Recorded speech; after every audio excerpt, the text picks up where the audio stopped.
buenas noches a todos y todas, ¿qué tal? ¿Cómo estáis? Soy Javier Echeverry, soy trader, soy inversor y soy analista profesional de mercados. ¿Y por qué te cuento todo esto? Porque quiero que vivas el cierre de Wall Street como lo hacemos los profesionales, así que quieto ahí, ni te muevas, que arrancamos.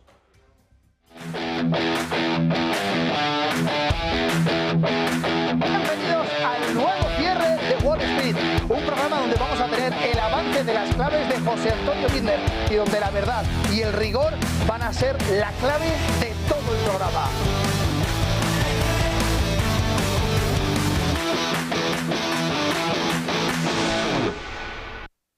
Pues arrancamos este nuevo cierre de Wall Street con una agenda del programa alucinante. Analizamos la situación actual de la economía en Europa y Estados Unidos. Seguimos con un modelo de negocio innovador que triunfa por momentos. Conectaremos con el King's College de Londres para conocer los previos a las elecciones británicas y hablaremos de banca con Crédit Agricole, nada más y nada menos, para entender cómo un posible cambio en el gobierno en Francia podría afectar el desempeño en el sector. Entraremos también en los análisis, en los debates electorales franceses y americanos con un invitado muy especial. ¿Queréis saber quién es? Pues quietos aquí, no os mováis porque os lo voy a contar después. Y así es que iremos en la parte editorial a hablar del yuan. ¿Qué pasa con el yuan? Haremos una perspectiva completa, pero también iremos a nuestro videoconsultorio que, como sabéis, ya podéis empezar a marcar ese número 609, manita derecha, 609075552 con el más 34 o 0034 si es que nos escribís desde fuera de España. ¿Qué tenéis que hacer?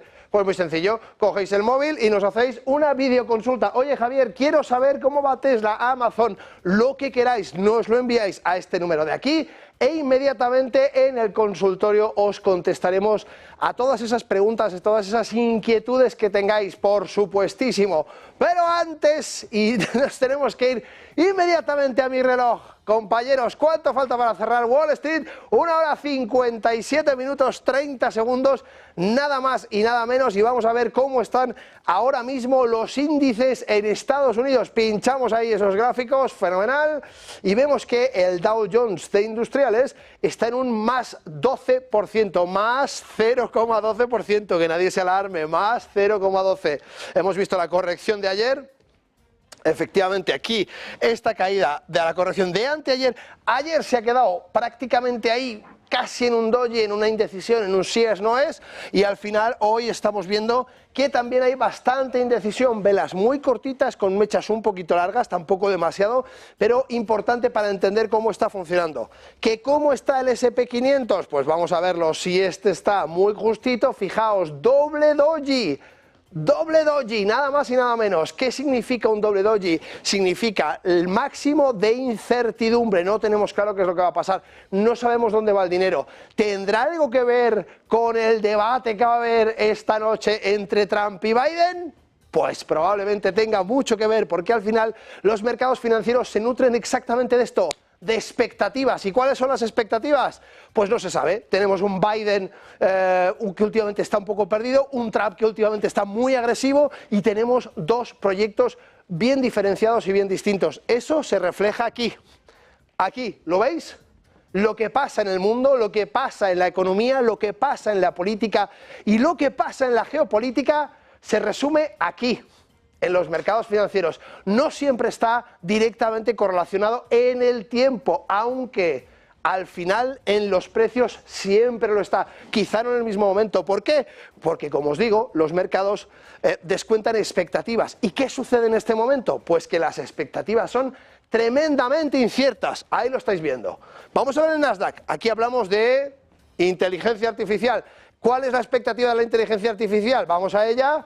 Y aquí veis que igualmente casi hay un doble doji, pero no lo hay. Y esta diferencia es básicamente porque hay más confianza. La parte de inteligencia artificial es parte del programa de ambos candidatos y probablemente va a ser parte del programa de cualquier candidato del mundo. Evidentemente, como principales exportadores y creadores de esa tecnología en Estados Unidos, pues lógicamente vemos este comportamiento. Dicho lo cual, y habiendo visto cómo van los mercados, vámonos a este editorial que tenemos hoy para todos vosotros y que vamos a cambiar aquí directamente, eso es, y hablaremos del yuan, el yuan chino. ¿Qué pasa con el yuan? ¿Cuál es la perspectiva completa de este activo? ¿Qué es lo que está pasando? Fijaos, es un poquito difícil entender cómo se comporta China. Necesitamos entender que China es un país tremendamente cerrado, que se ha abierto en los últimos 30 años a Occidente y que ha metido un montón de políticas distintas, muchas de ellas emulando a Occidente, muchas de ellas distintas basadas en esa, manera de hacer que tienen ellos tan peculiar y desde luego en esa perspectiva largoplacista que tienen los chinos que no tenemos en Occidente. Y es que todo esto hace un poco difícil hacer un análisis sencillo, fácil, claro, como podría suceder en Occidente. ¿Qué tenemos que ver en este caso? Fijaos, vamos a ver un gráfico. Este gráfico es un gráfico más bien de corto o medio plazo, pero sirve un poco para enterarnos de cuáles son esos niveles de soporte y resistencia psicológicos que tenemos dentro del dólar yuan. Dólar yuan offshore, es decir, renminbi offshore, ese yuan offshore que es el que podemos tradear, con el que podemos trabajar. Fijaos, primero, divisa básica, dólar. Divisa de referencia, yuan. Si tenemos divisa básica, dólar, y divisa de referencia, yuan, significa que por cada dólar nos tienen que dar este número de yuanes. ¿Ok? Eso, como siempre, es una apreciación que al principio parece un poco evidente, pero que no siempre es tan fácil de detectar. Decimos, perspectiva contextual y de largo plazo. Ahora revisaremos más tarde, durante este editorial, el momento actual. Comenzamos explicando el gráfico adjunto sin entrar en la parte técnica. No vamos a entrar en toda esta parte de los indicadores. Solamente vamos a ver estas velas de un mes, fijaos, un mes, con el aumento importantísimo de volumen que vemos en pantalla, ¿vale? Fijaos, estas velas que os pongo aquí, todas estas velas son de un mes. Este gráfico es de un mes y por tanto, si no me equivoco, llega hasta lo que veis en pantalla 2014. Todo esto es de 2014 a nuestros días. Las velas que he utilizado son velas de volumen, por tanto, cuanto más anchas son, más volumen de negociación hay en ese mes. ¿Esto qué significa? Fijaos, os he marcado aquí un recuadro importantísimo para que veáis ese aumento de volumen. ¿Qué significa ese aumento de volumen? Pues es lo que vamos a ver en este momento y es lo que vamos a entender sobre todo en este momento si es que consigo encontrar el rotor. Aquí está. Como decía, importantísimo, del 1 de julio del 22 hasta enero del 24. Vemos que en el gráfico hay muchos datos donde se refleja la política del gobierno chino y otros factores macroeconómicos relevantes. Fijaos, nos muestra un aumento significativo, como digo, de volumen del yuan chino y este volumen tiene que ver con la política monetaria. En respuesta a la desaceleración económica global y los desafíos internos, el Banco Popular de China ha implementado varias medidas para estimular la economía. Estas incluyen recortes en las tasas de interés y en los requisitos de reserva para los bancos, lo que ha incrementado la liquidez en el mercado. Fijaos, no obstante, mirad cómo va el largo plazo. Esto recordemos que es el largo plazo. Cada vez me tienen que dar más yuanes, fijaos, mínimos crecientes, máximos crecientes, tendencia de largo plazo ascendente y cada vez me tienen que dar más yuanes, lo cual significa que el yuan pierde power delante del dólar, ¿vale? Importante tener esto en cuenta. Como decía, la depreciación del yuan en varios momentos claves ha hecho que el gobierno intervenga en el mercado cambiario para estabilizar la moneda y apoyar las exportaciones chinas. Os pongo aquí en el artículo de TradingView, como siempre, un link para que vayáis a la página del Banco Central de China, donde podéis ver un poco más en profundidad todas esas políticas. También, lógicamente, vemos los impactos que ha tenido la pandemia, ese COVID-19 que ha afectado muchísimo y que llevan fluctuaciones de valor al yuan. Las medidas de estímulo implementadas para contrarrestar estos efectos han contribuido al aumento de volumen observado. Relaciones comerciales, pues evidentemente también las tensiones comerciales con Estados Unidos y otras economías han afectado a la percepción del yuan. Los cambios en políticas arancelarias comerciales han influido en los volúmenes de transaccionamiento de esta moneda. Por tanto, si vemos, como decía, este análisis de largo plazo, de lo que nos damos cuenta directamente es que la tendencia a largo plazo del yuan chino es a perder valor frente al dólar. Si hablamos de crecimiento económico, tenemos que decir que ha sido una de las economías de más rápido crecimiento en el mundo, esta economía, la China, que se ha fortalecido con el yuan a lo largo del tiempo. Sin embargo, el reciente crecimiento más lento, recordemos que estamos hablando de este periodo de los últimos 30 años, y este último periodo, además, desde el 2014 que veis en pantalla, nos muestra ese crecimiento más lento y nos muestra además esa depreciación del yuan que ha sido generada por esta incertidumbre de que empezamos a ver que hay cosas que no van del todo tan bien en China en los últimos años. Reservas internacionales. China mantiene una de las mayores reservas de divisas del mundo, lo que ha ayudado a estabilizar el yuan durante periodos de volatilidad, y en los últimos 10 años, como sabéis, ha empezado a comprar oro desaforadamente para tener esa reserva de valor también dentro de su economía. Si vemos, como decía, los escenarios a largo plazo, pues evidentemente puede ser uno, el fortalecimiento del yuan si China continúa implementando políticas efectivas para estimular el crecimiento económico y mejorar la estabilidad financiera. Podríamos ver que el yuan a largo plazo se fortaleciese un poco, cosa que no está sucediendo. Y luego el escenario B, el escenario segundo, que es que, lógicamente, si persisten las tensiones comerciales, que es lo que parece que está sucediendo y que vamos a tener mucho más por delante, los desafíos económicos internos podrían afectar muchísimo al yuan y podría debilitarse, afectando a su valor en mercados internacionales. Vemos el análisis de medio plazo. Fijaos que os estoy haciendo un paseíto desde atrás para entender un poco en qué punto estamos, ¿vale? Gráfico de medio plazo, analizamos el comportamiento del yuan en los 2 últimos años. Y es que si os fijáis, las fluctuaciones de este periodo reflejan respuestas a las políticas más inmediatas y a esos eventos económicos. Fijaos en esta depreciación tan fuerte del yuan con respecto a esas políticas arancelarias por parte de Estados Unidos. La anterior administración de Trump ya entró, fijaos, también en estos movimientos, y últimamente también vemos a Biden con esa guerra comercial importantísima que vemos en China. Política monetaria reciente, como decimos, recortes de tasas de interés por parte del Banco Popular chino, y las políticas de estímulo han tenido un impacto directo en la oferta y la demanda del yuan. Más detalles, como siempre, en este link que os pongo en pantalla para iros al Banco Central de China, donde podéis ver mucho más información que, lógicamente, si no sería el post infinito. Inflación y consumo. La inflación y el cambio en el consumo interno, importantísimo, también ha influido en la estabilidad y el valor del yuan. Recordad que China ha cambiado muchísimo su consumo, ya ha pasado de ser un país consumidor que demandaba muchísimas cosas a ser un país fabricante, a convertirse en la fábrica del resto del mundo, y por tanto esos cambios de consumo interno también se ven reflejados en estos gráficos. Decíamos, evidentemente, escenarios a medio plazo. Pensemos, escenario de estabilización. Las políticas de estímulo del Banco Central chino logran reactivar el crecimiento y controlar la inflación. Podríamos ver una estabilización del yuan. Recordamos, medio plazo. Este es el gráfico de medio plazo.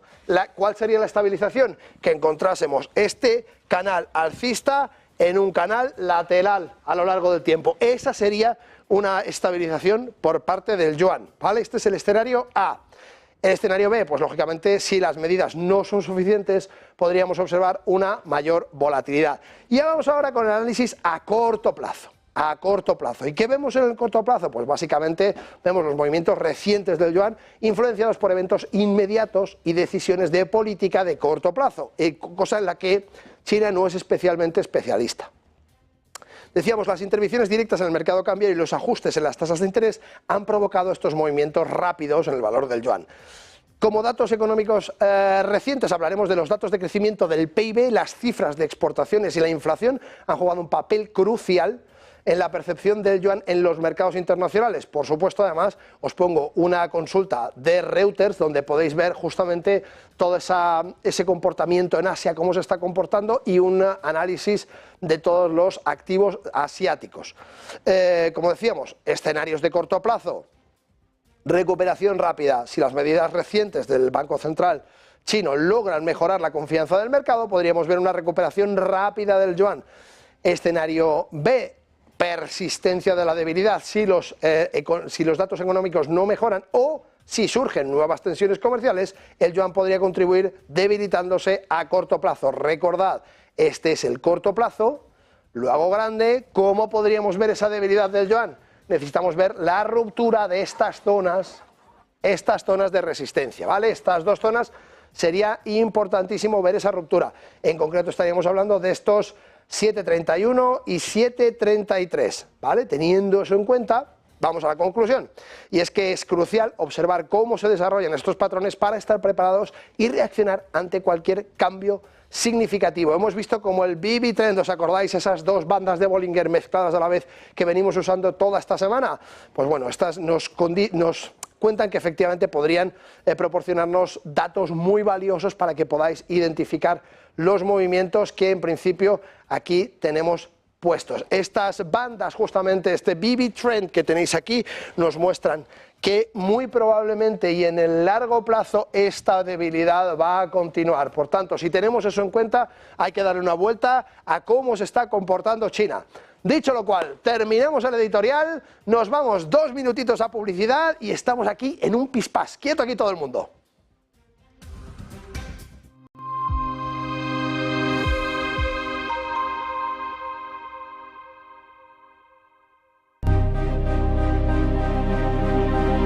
Han pasado ya varios años del rescate que casi acaba con la Unión Monetaria, ese gran pilar europeo del que Grecia fue el gran cabeza de turco que amenazó la estabilidad y esta vez sí, con la vuelta de España a la peseta. Tercer rescate saldado, esto fue en 2018, hace ya 5 años y son más de una década en los que el país ha estado bajo la tutela de los acreedores, un periodo sin precedentes en Europa que ha costado al pueblo numerosos sacrificios y ha dejado al país exhausto. Vaivenes políticos y económicos, cambios de gobierno, caídas de personajes públicos de históricos partidos condenados a la casi desaparición y el cuasi colapso del estado del bienestar.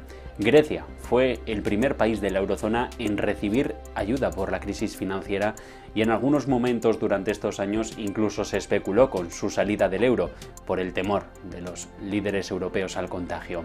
Se dijo que si alguien se tenía que ir, que fueran ellos, pero que el resto queríamos seguir adelante con nuestro proyecto común. De hecho, Grecia precipitó. Within our mandate, the ECB is ready to do whatever it takes to preserve the euro. And believe me, it will be enough. El whatever it takes de un presidente del Banco Central Europeo, Mario Draghi, que con 3 palabras pasó a la historia como el salvador de la divisa única. Los 3 planes de ayuda coordinados por los caballos del apocalipsis de la Troika, atrincherados en sus últimos tiempos en la base del Hotel Hilton en Atenas, sirvieron para que Grecia se asomara sin caerse al abismo, pero también para que la sociedad que en 2007 tenía un poder de compra similar a España se encuentre viviendo en uno de los países más pobres de la Unión Europea, con los salarios más bajos y con la emigración disparada, sobre todo entre los jóvenes más preparados, que acaban absorbidos y por tanto contribuyendo a otros países como Alemania. El último plan de rescate se firmó en 2015 y vio la luz como algo inevitable. Después de años de humillaciones, el pueblo griego decidió que debía sentarse en el palacio presidencial a la izquierda radical, liderada por Alexis Tsipras, que prometía acabar con la austeridad y expulsar además a los poderes europeos del país. Ola de euforia que de un día para otro desapareció, dando lugar a las calles llenas de cánticos revolucionarios tras más de un lustro de malas noticias, que se convirtieron en una constante sobre la que galopaba Yanis Varoufakis, entonces ministro de Finanzas, que prometió, con su teoría de juegos y su intelecto, batir al férreo Wolfgang Schäuble. Finalmente no pudo. En su narrativa, Grecia tenía razón, y era cuestión de tiempo que Varoufakis enseñara, entre comillas, a sus acreedores lo que debían hacer. Se apretaron las tuercas, se impuso un corralito, se surgió un referéndum que ganó Tsipras, pero que tuvo que claudicar, firmar. Lo que podía haber sido una negociación se convirtió en un choque de trenes y la única oportunidad de salvación de Grecia era firmar otro paquete más de rescate. Tsipras lo hizo y de esto hay una película. Tras 3 planes de ayuda, Grecia llegó a recibir más de 286.000 millones de euros de la Unión Europea, pero también del Fondo Monetario Internacional, y la mayoría con destino a pagar la deuda, una deuda que asciende al 180% de su Producto Interior Bruto, con sucesivos recortes que han instalado en un pozo de pesimismo a los griegos que ahora poco a poco recuperan. En 2007, un griego podía pagar lo mismo que un español, un 20% más que un portugués y un 70% más que un polaco. Las tornas cambian, los tiempos van, los tiempos vienen, y un español ahora tiene un 40% más de poder adquisitivo que un griego.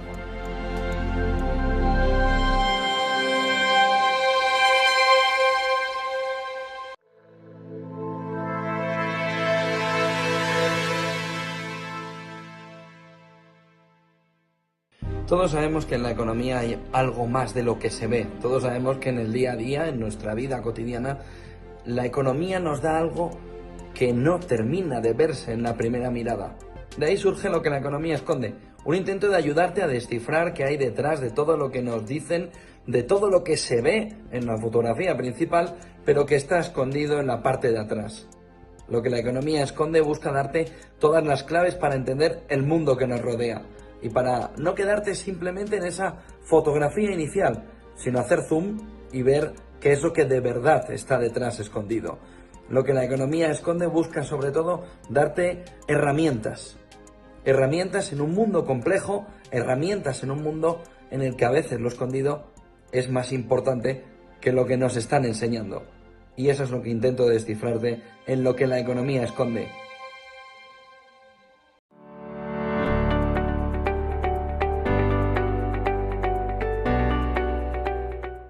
De vuelta en este nuevo cierre de Wall Street. ¿Y qué tengo para vosotros? Pues un directo, nada más y nada menos que Anthony Blinken se reúne con la Coordinadora Superior de Asuntos Humanitarios de Reconstrucción de la ONU para Gaza, Sigrid Kaag, en el Departamento de Estado. Vamos directamente con ese directo.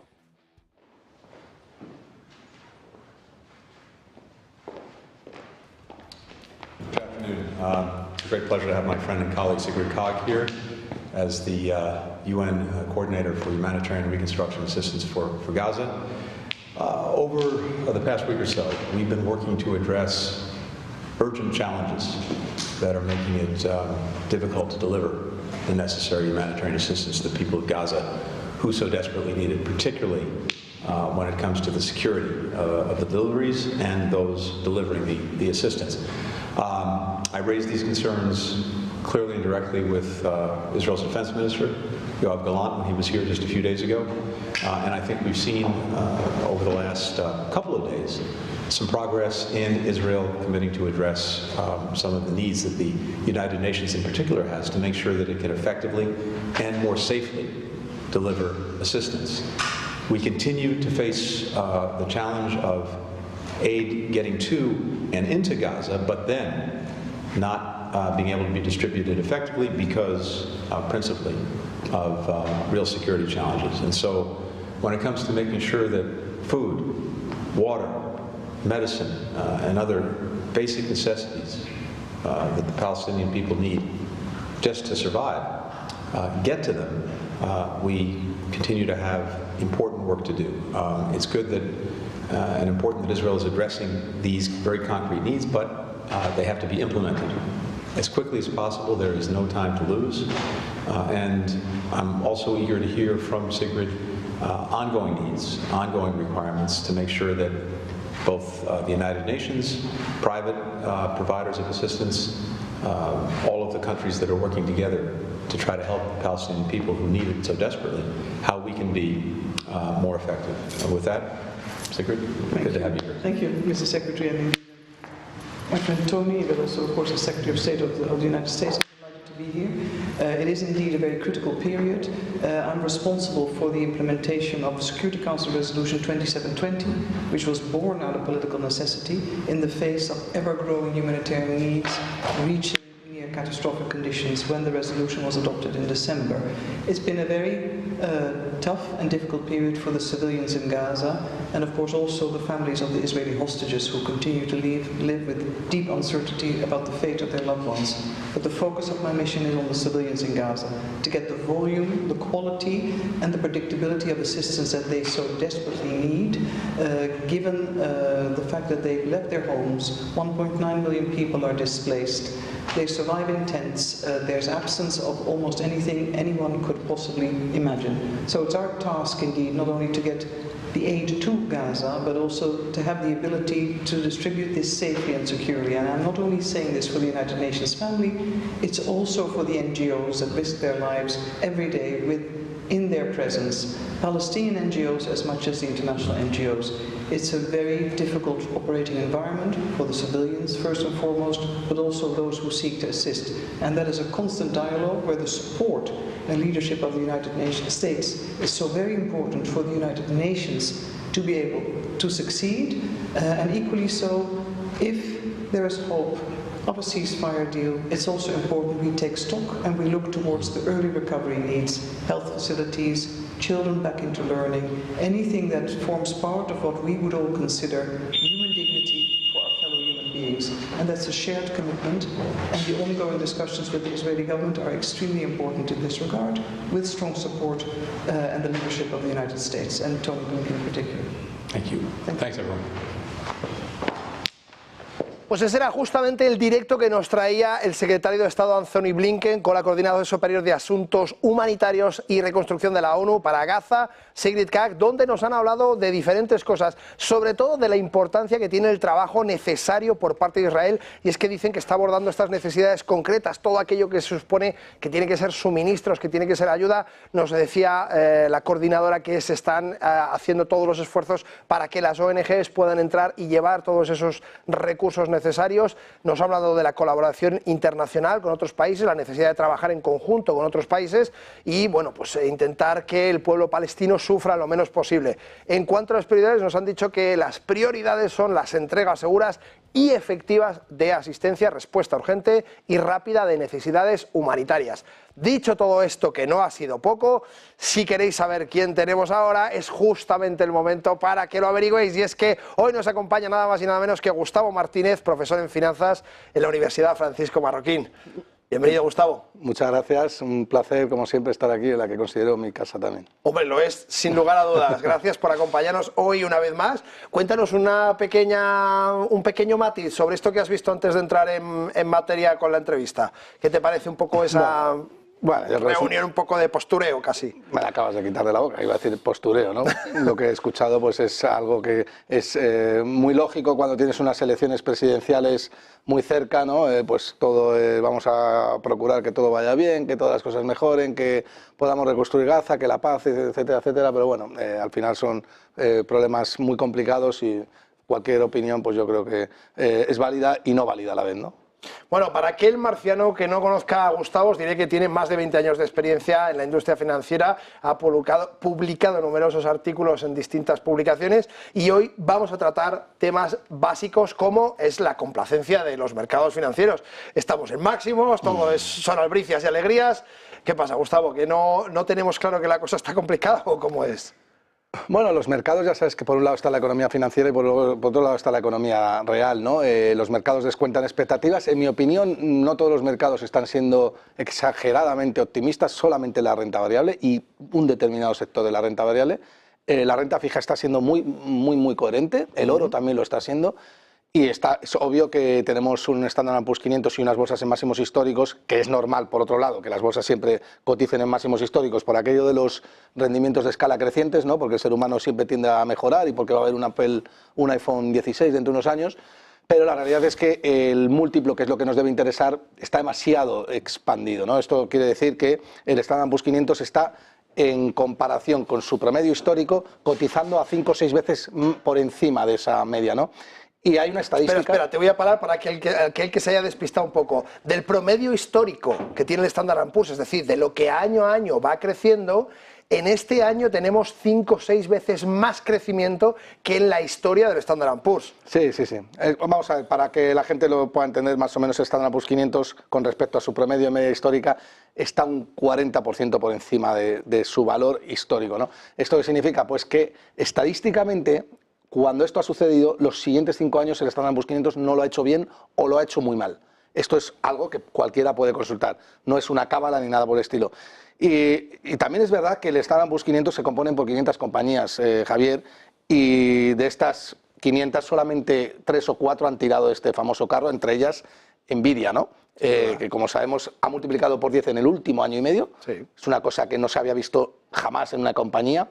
Se ha colocado, aunque ahora ha perdido con este último 5%, pues se ha colocado la compañía con mayor capitalización bursátil de la historia por encima de Apple y Microsoft, que se han tirado miles y millones de horas de estudio y de experiencia para lograr ocupar esas posiciones.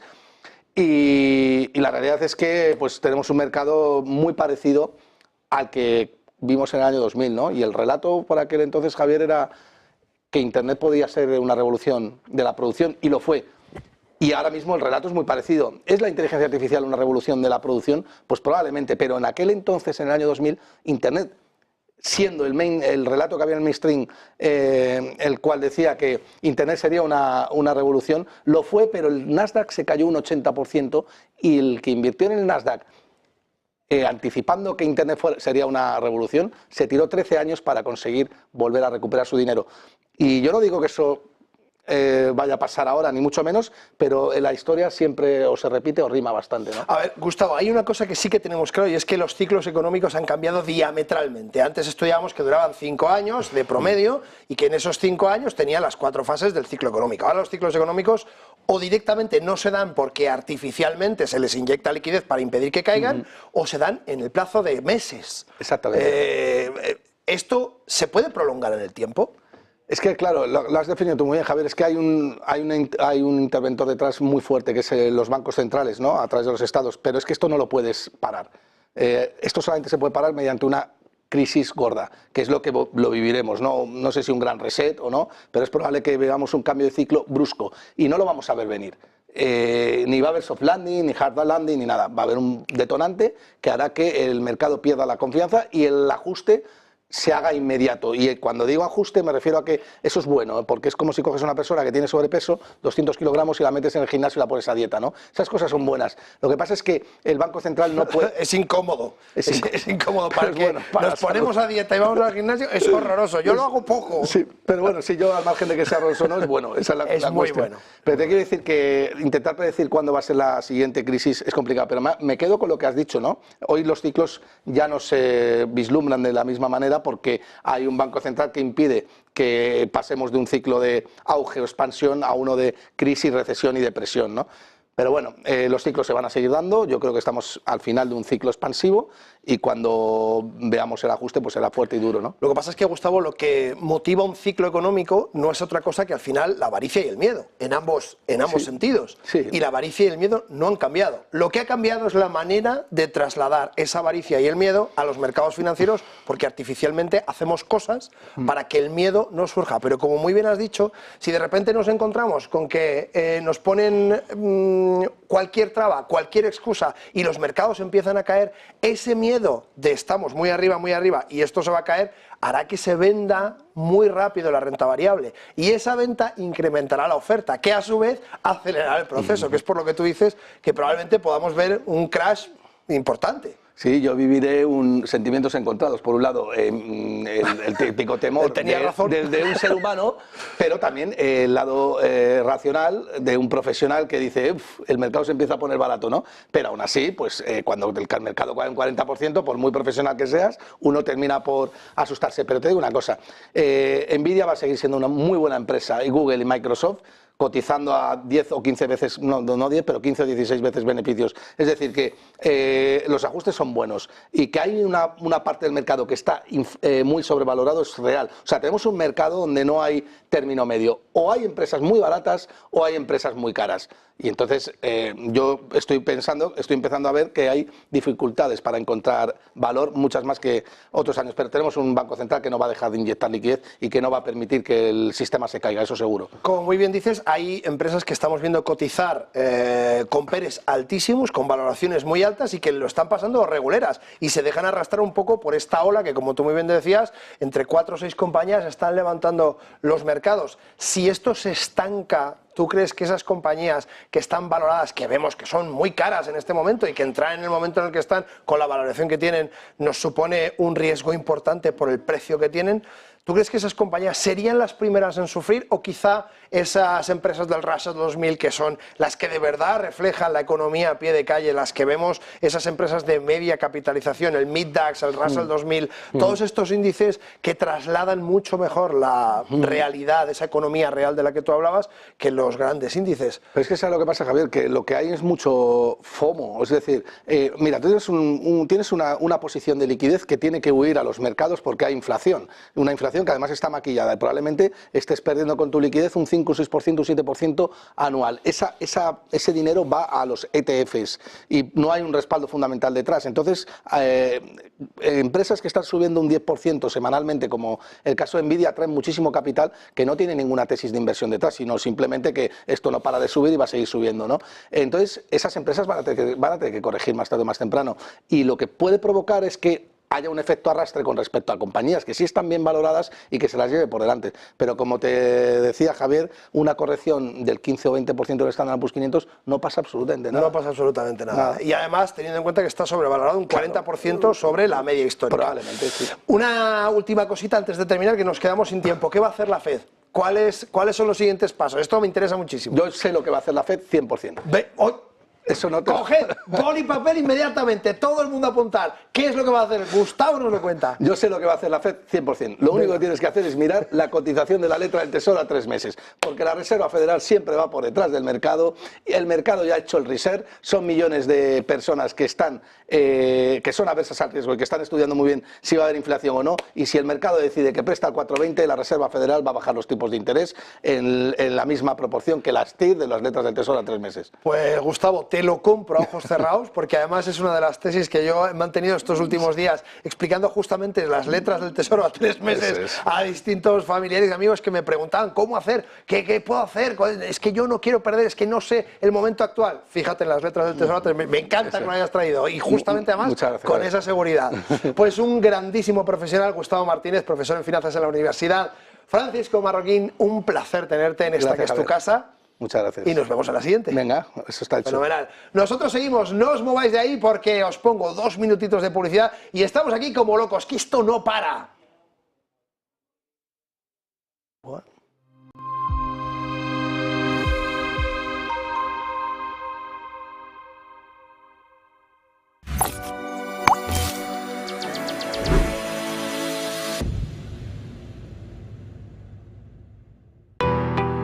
¿Qué es Bitcoin? Hoy vamos a explicarles qué es exactamente Bitcoin, explicándoles los conceptos básicos para que entiendan esta criptomoneda de la que todo el mundo lleva años hablando. Esta explicación les servirá para saber también qué son exactamente las criptomonedas y cómo funcionan, para que puedan tener una noción un poco menos técnica de cómo funciona todo esto y a lo que nos referimos con cada término. Bitcoin es una criptomoneda o moneda virtual, concretamente la primera que fue desarrollada. Es la criptomoneda que le ha marcado el camino a todas las demás que llegaron después utilizando su tecnología. Esta tecnología es la cadena de bloques o tecnología blockchain, que también se utiliza para otras cosas. La primera de las criptomonedas fue creada por Satoshi Nakamoto, que es el seudónimo que corresponde a una persona que nadie sabe exactamente quién es, aunque sí que es cierto que ha habido muchas teorías. Esta persona publicó en 2009 un artículo en el que describía un sistema de pagos P2P al que llamó Bitcoin. Al cabo de unos meses, él mismo publicó la primera versión del software que permite gestionar la red de la moneda y que además empieza a interactuar con los primeros interesados en foros. La cantidad total de bitcoins que se emiten cada año está determinada por su algoritmo y pasa lo mismo con el resto de criptomonedas. Bitcoin está desarrollado para que cada 4 años se reduzca por 2 su producción y para que solo se emitan un total de 21 millones de bitcoins. Después simplemente dejarán de crearse. Esto es una diferencia fundamental con las monedas convencionales, puesto que los bancos modifican su valor a su libre albedrío. Por lo tanto, las monedas se pueden devaluar, mientras que Bitcoin quiere ofrecer algo más de estabilidad. En definitiva, entre los usos más destacados de Bitcoin cabe mencionar los siguientes, como por ejemplo pagar utilizando estas propias criptomonedas, obtener intereses por los Bitcoins que poseas, algo similar al concepto de un depósito bancario, también obtener un préstamo utilizando como garantía tus Bitcoins, cubrir tu exposición financiera con derivados en mercados regulados y por último obtener réditos de inversión mediante la compra-venta de Bitcoins al ser un activo que teóricamente tiende a revalorizarse en un escenario de demanda constante.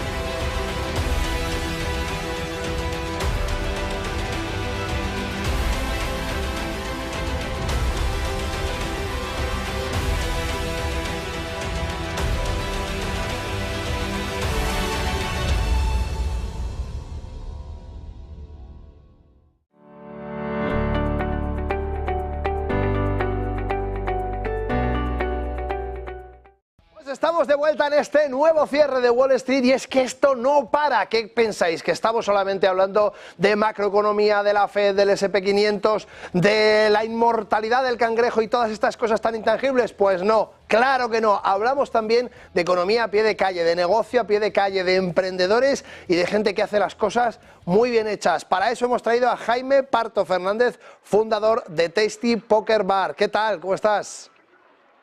Muy bien, perdona que te corrija, Farto, que siempre hay confusión. Ay, perdón, Farto, estaba mal escrito, pues yo te lo cambio inmediatamente.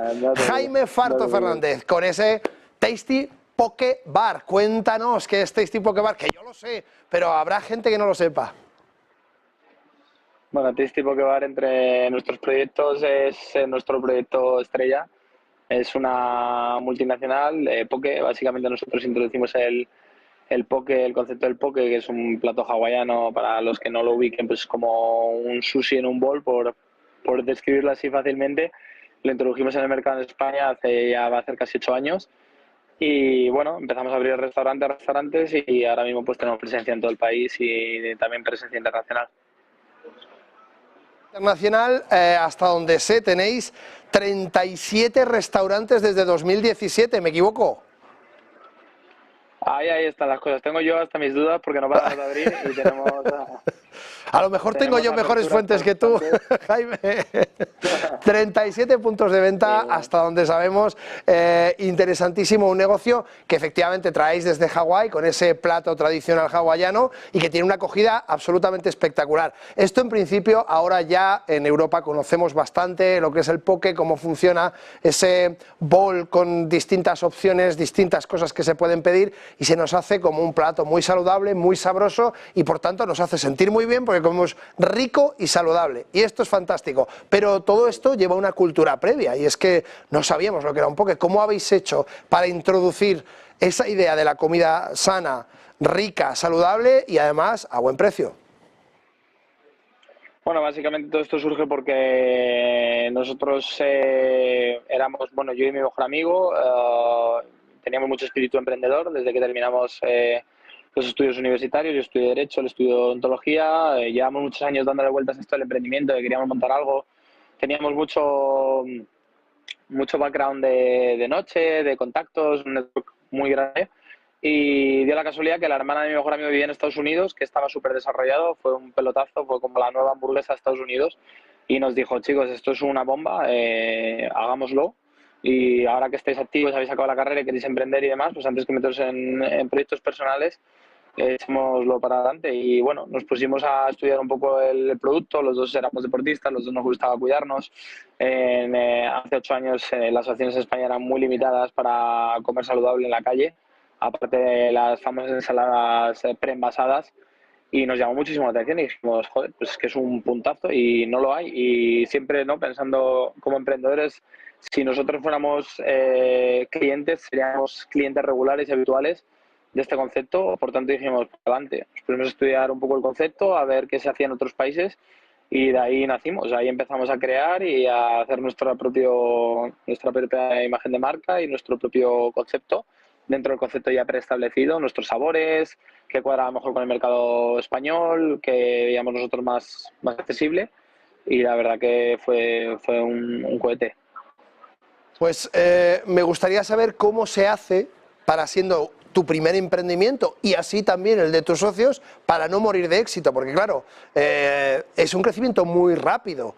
Si tenemos en cuenta que esto lo están viendo muchos emprendedores que les gustaría tener el mismo éxito, ¿qué se hace para no caer en esa muerte por éxito en un crecimiento tan explosivo? Sí, bueno, básicamente hoy día, como ya todos sabréis, el marketing es un punto clave en cualquier emprendimiento o proyecto. Incluso yo podría decir que hasta hoy día el 30% muchas veces es el producto y el resto es el marketing, tal y como van las redes sociales hoy y el sector del marketing. Pero nosotros, bueno, dimos con la tecla de encontrar un producto que era necesario para el mercado y hacerlo bien en cuanto al marketing, crear una buena imagen de marca. Luego, aparte, como ya comentaba, un network muy desarrollado. A pesar de ser emprendedores, llevamos en el mundillo de las relaciones sociales, la noche, muchos años y bueno, todo eso facilitó el empezar nuestro nuevo proyecto emprendedor y tener toda esa serie de contactos. Hizo que muy rápido estuviera en boca de todo el mundo, y yo, como decía todo el mundo, siempre me gusta recordar que antiguamente, bueno, y hoy día mucha gente va a los negocios a hacer la foto y luego mucha gente nunca vuelve, y nosotros fuimos capaces de que la gente viniera a hacer la foto y luego cuando lo probara dijera, ostras, aquí pasa algo. Y así empezó todo, y así se desarrolló todo y estamos donde estamos ahora. Estas cosas son como de mala educación cuando se preguntan a título personal, pero en empresa no solamente es algo de buena educación, sino de lo que estar orgulloso. En 2023 habéis cerrado con más de 16 millones de euros en facturación. ¿Estoy equivocado o no? Sí, y si Dios quiere, este año con la previsión de aperturas y demás, estamos por encima de los 20 fácilmente. O sea que muy orgullosos, la verdad que no hay pelos en la lengua para decirlo. Me alegro muchísimo de vuestro éxito, me parece que es un ejemplo que muchos emprendedores españoles, europeos y de todo el mundo pueden seguir. Al final, tomar una idea, ponerle pasión, no cejar el empeño, no morir de éxito y tener la capacidad de ser tan serios como para salir adelante con algo rico, sano, que a todos nos gusta y que a todos nos hace bien. Al final, buscar una necesidad, encontrar la solución y comercializarla de una manera profesional. Enhorabuena, Jaime, por ese éxito tremendo que tenéis. Jaime Farto Fernández, ahora sí, fundador de Tasty Poke Bar. Gracias por acompañarnos. Muchísimas gracias. Muchas gracias. Pues nosotros seguimos, os decía, no nos quedamos simplemente en la superficie, en aquello tan raro, tan poco tangible como son los mercados financieros. También os traemos casos de éxito, también os mostramos cómo se sale adelante en el mundo de los negocios cuando uno tiene formación, ganas y tesón. Y eso es lo que nos sobra aquí. Así es que quietos aquí, todo el mundo no os mováis porque en 2 minutitos estamos de vuelta.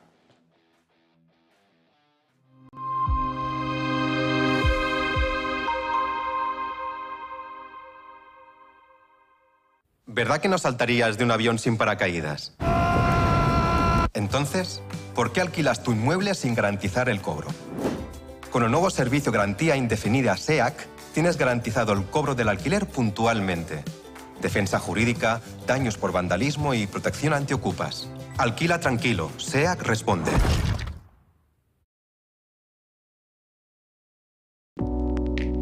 Creemos que la sociedad actual necesita más arte y más color. Le da a la gente la oportunidad de asimilar diferentes perspectivas.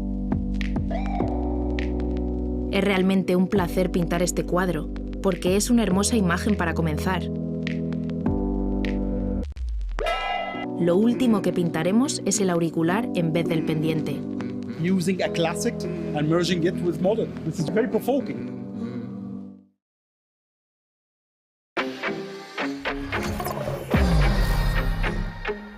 ¿Quieres invertir en bolsa? Déjame enseñarte algo. Él es Guille, compra acciones de empresas de videojuegos.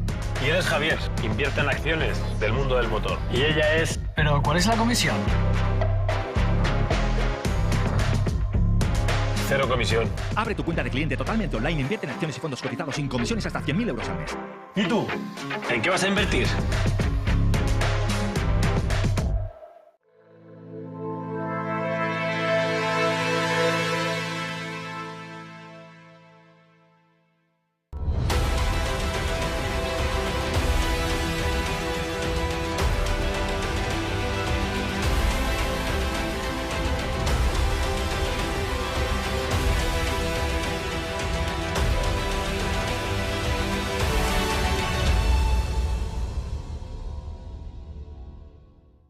Todos sabemos que en la economía hay algo más de lo que se ve. Todos sabemos que en el día a día, en nuestra vida cotidiana, la economía nos da algo que no termina de verse en la primera mirada. De ahí surge lo que la economía esconde. Un intento de ayudarte a descifrar qué hay detrás de todo lo que nos dicen, de todo lo que se ve en la fotografía principal, pero que está escondido en la parte de atrás. Lo que la economía esconde busca darte todas las claves para entender el mundo que nos rodea y para no quedarte simplemente en esa fotografía inicial, sino hacer zoom y ver qué es lo que de verdad está detrás escondido. Lo que la economía esconde busca sobre todo darte herramientas. Herramientas en un mundo complejo, herramientas en un mundo en el que a veces lo escondido es más importante que lo que nos están enseñando. Y eso es lo que intento descifrarte en lo que la economía esconde.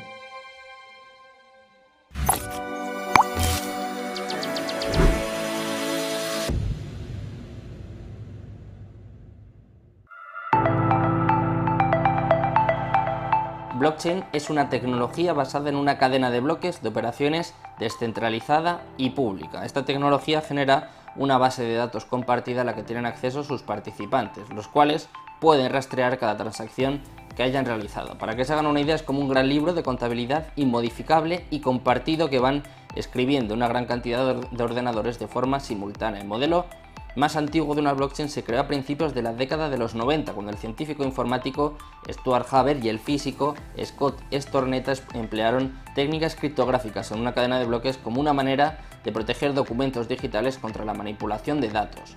La tecnología blockchain se suele utilizar para el registro de transacciones de criptomonedas, pero es apta para muchos otros tipos de datos digitales y puede aplicarse a una amplia gama de casos de uso. La diferencia que hay entre blockchain y una red centralizada, es decir, un servidor tradicional que almacena datos, es que la red de blockchain se ejecuta en múltiples ordenadores distribuidos por todo el mundo y no en un sitio único. Esto hace que la red blockchain presente una serie de ventajas como la privacidad, la descentralización o la no dependencia de un ejecutor centralizado o la seguridad. Hay 4 tipos de blockchain. Por ejemplo, hay una blockchain pública, también conocida como sin permisos, que es aquella en la que cualquiera puede participar sin restricciones. Suele ser la más común en las criptomonedas. También hay blockchains privadas que permite a las organizaciones establecer controles sobre quién puede acceder a ella. Hay blockchains híbridas que combinan las características de las dos anteriores. Las organizaciones pueden establecer un sistema privado basado en permisos junto a uno público sin ellos. Y por último también hay blockchains federadas, cuando el proceso de consenso es controlado por un conjunto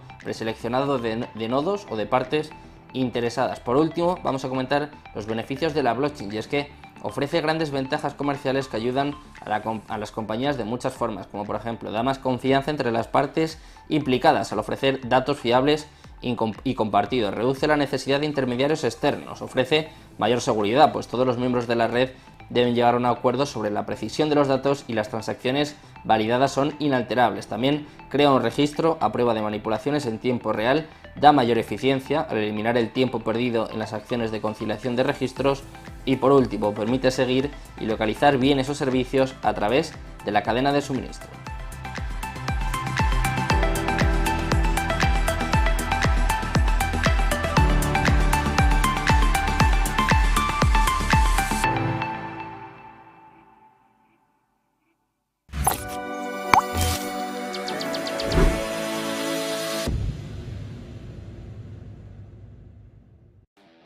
Pues estamos de vuelta en esta entrevista presencial que os he traído y que creo que os va a encantar, porque vamos a hablar de temas muy próximos, pero también muy interesantes en cuanto a la financiación. Y es que tenemos a Juan Manuel Pino, Country Manager de Crédit Agricole Autobank y además de otra compañía más, si no me equivoco. Correcto. Cuéntame cuál es. También de Drivalia. Drivalia, eso es, fenomenal. Cuéntame un poco, ¿qué hacéis? ¿Qué es exactamente este Crédit Agricole Autobank?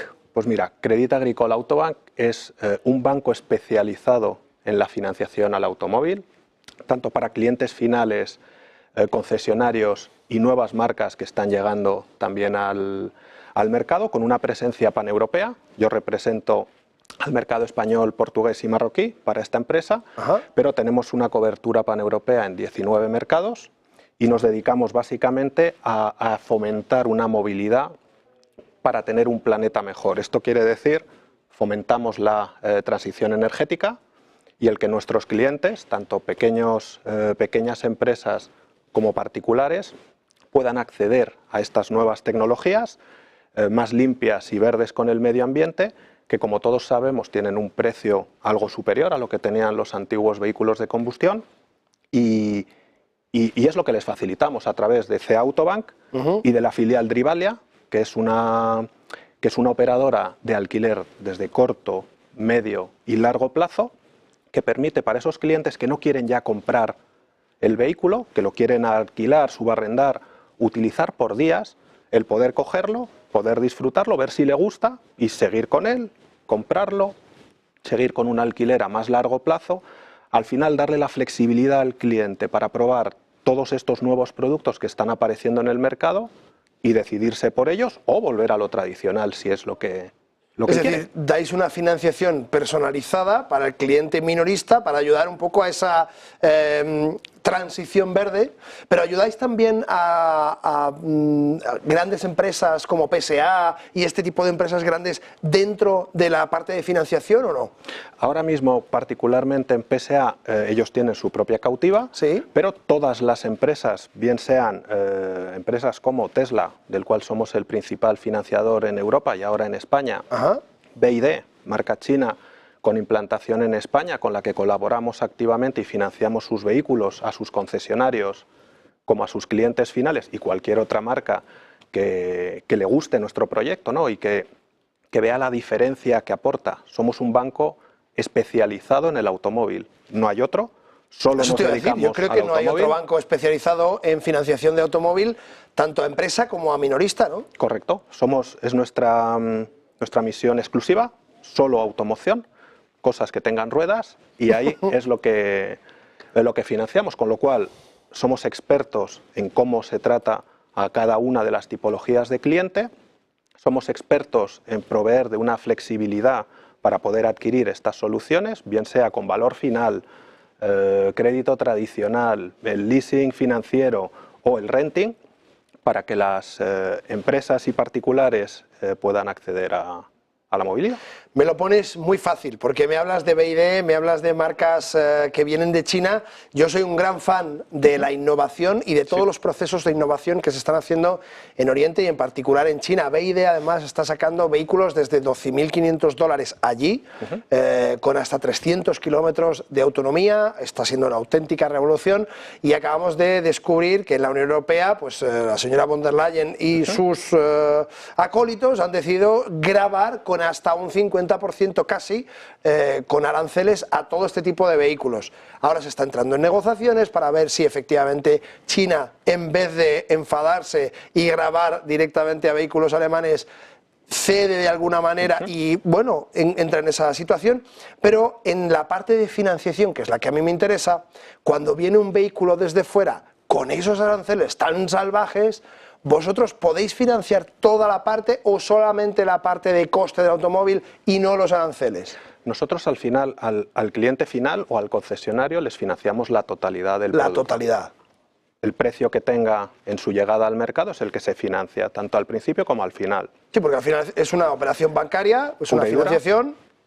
Y al final piensa que es el precio que el cliente va a pagar por el vehículo, con lo cual es el precio real del vehículo, que tenderá a aumentar. Claro, en este caso. ahora hay que pensar en lo siguiente, esto es como los planes de pensiones de doble imposición. Claro, ya me cargan primero con los aranceles, que me metan en un estacazo de 3 narices, y además pago la financiación de esos aranceles, que también tiene un coste, como no puede ser de otra manera. Correcto. Porque oiga, es que los bancos también tienen que comer. Cuando uno presta dinero a alguien, se hace porque luego te lo devuelven con un poquito más, que es el negocio al final de la financiación. Todos tenemos que ganar. Claro, evidentemente. Entonces, dentro un poco de esta situación, cuéntame, Juan Manuel, ¿cómo habéis vivido vosotros esa imposición? Porque hace bastante más difícil la comercialización de todo este tipo de vehículos, hace una competencia muy compleja con todos esos vehículos de nueva combustión, incluso vehículos de última milla, que comentábamos fuera de cámara, que se están comercializando mucho en España a través de empresas muy innovadoras que están haciendo cosas muy chulas con vehículos. Como dices, todo lo que tenga ruedas sirve, fenomenal. Bien, ¿cómo estáis viviendo vosotros esto desde Crédit Agricole? Al final piensa que ha venido muy de sopetón, ¿no? Tanto la noticia, todos lo esperábamos, ¿no? Algún tipo de acción, pero la concretización de estas acciones ha llegado muy rápido. como tú bien decías, se está tratando, se está negociando, no está clara aún la aplicación ni de qué manera, etcétera. Tenemos que estar expectantes a ver qué va a pasar en las próximas semanas, antes del 4 de julio, y ver hacia dónde va. Que finalmente se aplica, podrá haber movimientos dentro del mercado y sobre todo en la elección de los clientes. No, un coche grabado al 40% va a tener unas condiciones menos asequibles que ya no dependen ni siquiera de la financiación y podrá derivar el mercado hacia otras opciones más recomendables. Pero yo creo que tenemos que ser por ahora prudentes y esperar. Sí, indudablemente, hasta que esas negociaciones entre China y Europa no estén un poquito más maduras, de momento es únicamente seguir la actualidad y ver un poco cómo se desarrollan los acontecimientos. Me importa llamar tu atención especialmente sobre que Banco Crédit Agricole Autobank es Crédit Agricole, es un banco francés, es una parte del grupo Crédit Agricole y por tanto tenemos una auténtica revolución en Francia con unas elecciones legislativas el día 30 y la segunda ronda el día 7. ¿Cómo se afecta esto? Claro, Francia está bullendo en la actualidad. Dentro del programa tenemos el día de hoy todavía un montón de cosas sobre las que vamos a hablar de esas elecciones y qué es lo que está pasando, pero me interesa mucho tu visión desde la parte de banca y financiación. Al final, desde la parte de banca y financiación del automóvil, y más particularmente en España, hoy por hoy no vemos ningún impacto. Somos un banco francés, con origen francés, pero es cierto que nuestra central está ubicada en Italia, en Turín, y esa Turín depende del banco francés, pero hoy por hoy no tenemos ningún impacto, aparte de lo que podemos ver en bolsa que haya pasado los últimos días con el CAC 40 y el impacto que ha tenido. Sobre la operación diaria realmente no. ¿Y no piensas que podría, si finalmente gana el partido de Marine Le Pen, podría afectar en el cambio de legislación a nivel de financiación, a nivel... Aquí es donde creo que sí que puede haber un cambio para vosotros como entidad francesa, donde si os cambian esa seguridad jurídica o política, sí que puede afectar un poco a vuestros procesos internos, ¿no? Algún impacto puede tener en la reglamentación más a nivel europeo que a nivel nuestro particular. La reglamentación bancaria europea está muy supervisada, así como la francesa. No esperamos grandes cambios en ese sentido. ¿Qué impacto puede tener en aranceles este tipo de trabajo?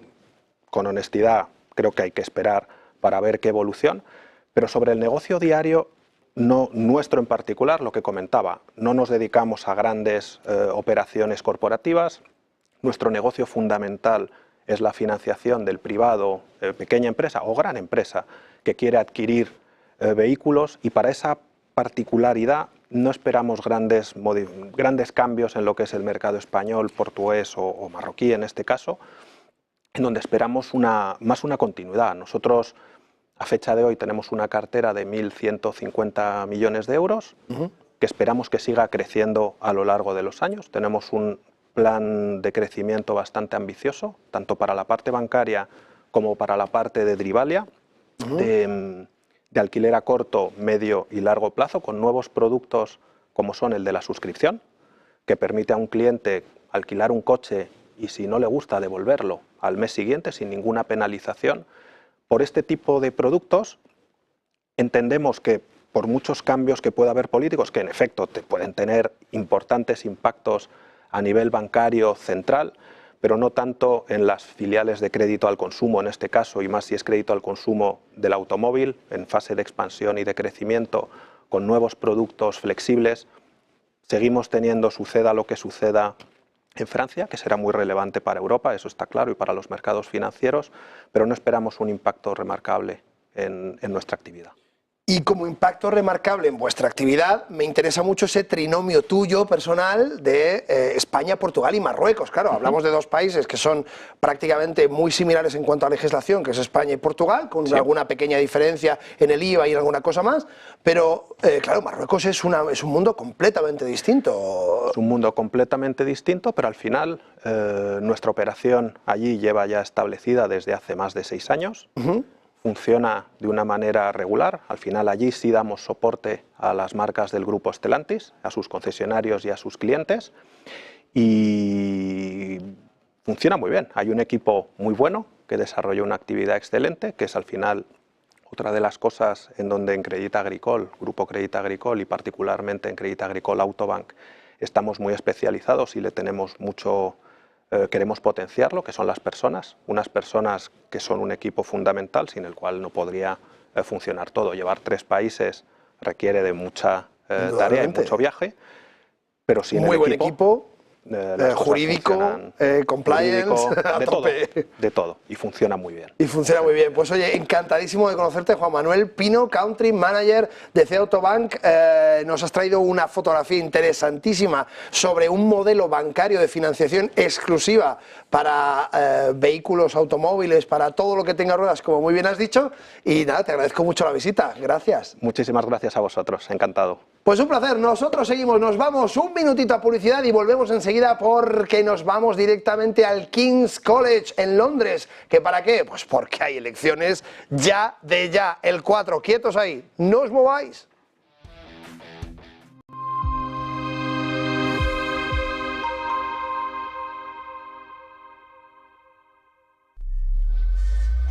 Bien, ¿cómo me garantizarás que mis fondos estarán seguros contigo? Estarán súper seguros.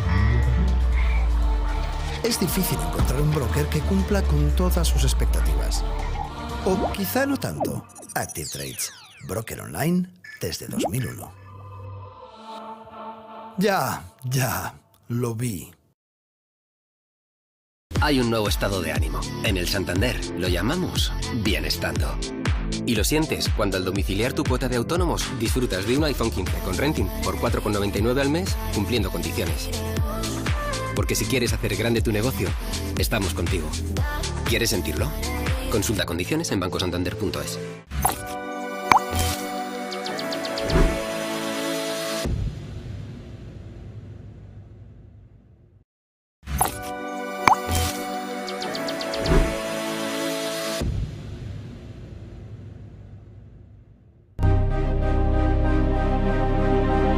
Han pasado ya varios años del rescate que casi acaba con la Unión Monetaria, ese gran pilar europeo del que Grecia fue el gran cabeza de turco que amenazó la estabilidad y esta vez sí, con la vuelta de España a la peseta. Tercer rescate saldado, esto fue en 2018, hace ya 5 años y son más de una década en los que el país ha estado bajo la tutela de los acreedores, un periodo sin precedentes en Europa que ha costado al pueblo numerosos sacrificios y ha dejado al país exhausto. Vaivenes políticos y económicos, cambios de gobierno, caídas de personajes públicos, de históricos partidos condenados a la casi desaparición y el cuasi colapso del estado del bienestar. Grecia fue el primer país de la eurozona en recibir ayuda por la crisis financiera y en algunos momentos durante estos años incluso se especuló con su salida del euro por el temor de los líderes europeos al contagio. Se dijo que si alguien se tenía que ir, que fueran ellos, pero que el resto queríamos seguir adelante con nuestro proyecto común. De hecho, Grecia precipitó. Within our mandate, the ECB is ready to do whatever it takes to preserve the euro. And believe me, it will be enough. El whatever it takes de un presidente del Banco Central Europeo, Mario Draghi, que con 3 palabras pasó a la historia como el salvador de la divisa única. Los 3 planes de ayuda coordinados por los caballos del apocalipsis de la Troika, atrincherados en sus últimos tiempos en la base del Hotel Hilton en Atenas, sirvieron para que Grecia se asomara sin caerse al abismo, pero también para que la sociedad que en 2007 tenía un poder de compra similar a España se encuentre viviendo en uno de los países más pobres de la Unión Europea, con los salarios más bajos y con la emigración disparada, sobre todo entre los jóvenes más preparados, que acaban absorbidos y por tanto contribuyendo a otros países como Alemania. El último plan de rescate se firmó en 2015 y vio la luz como algo inevitable. Después de años de humillaciones, el pueblo griego decidió que debía sentarse en el palacio presidencial a la izquierda radical, liderada por Alexis Tsipras, que prometía acabar con la austeridad y expulsar además a los poderes europeos del país. Ola de euforia que de un día para otro desapareció, dando lugar a las calles llenas de cánticos revolucionarios tras más de un lustro de malas noticias, que se convirtieron en una constante sobre la que galopaba Yanis Varoufakis, entonces ministro de Finanzas, que prometió, con su teoría de juegos y su intelecto, batir al férreo Wolfgang Schäuble. Finalmente no pudo. En su narrativa, Grecia tenía razón, y era cuestión de tiempo que Varoufakis enseñara entre comillas, a sus acreedores lo que debían hacer. Se apretaron las tuercas, se impuso un corralito, se surgió un referéndum que ganó Tsipras, pero que tuvo que claudicar, firmar. Lo que podía haber sido una negociación se convirtió en un choque de trenes y la única oportunidad de salvación de Grecia era firmar otro paquete más de rescate. Tsipras lo hizo y de esto hay una película. Tras 3 planes de ayuda, Grecia llegó a recibir más de 286.000 millones de euros de la Unión Europea, pero también del Fondo Monetario Internacional, y la mayoría con destino a pagar la deuda, una deuda que asciende al 180% de su Producto Interior Bruto, con sucesivos recortes que han instalado en un pozo de pesimismo a los griegos que ahora poco a poco recuperan. En 2007, un griego podía pagar lo mismo que un español, un 20% más que un portugués y un 70% más que un polaco. Las tornas cambian, los tiempos van, los tiempos vienen, y un español ahora tiene un 40% más de poder adquisitivo que un griego.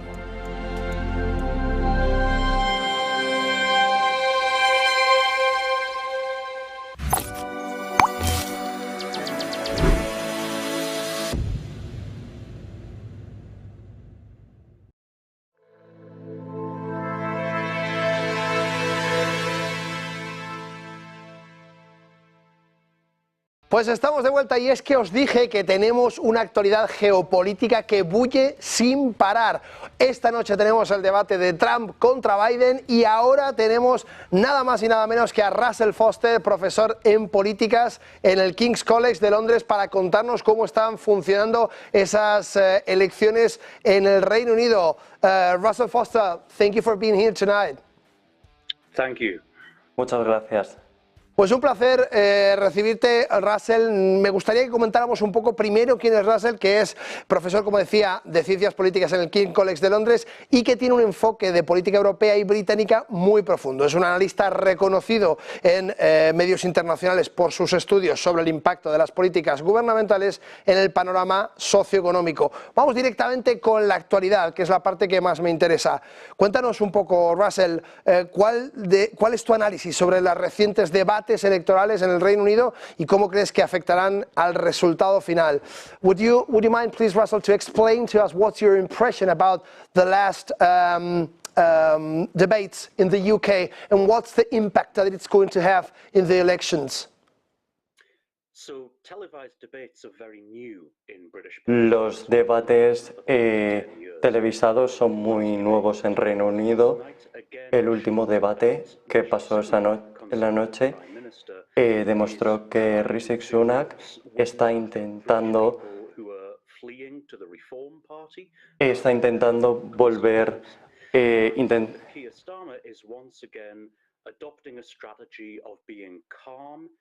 Keir Starmer intentaba estar tranquilo, intentando atraer a las clases medias sin decir nada.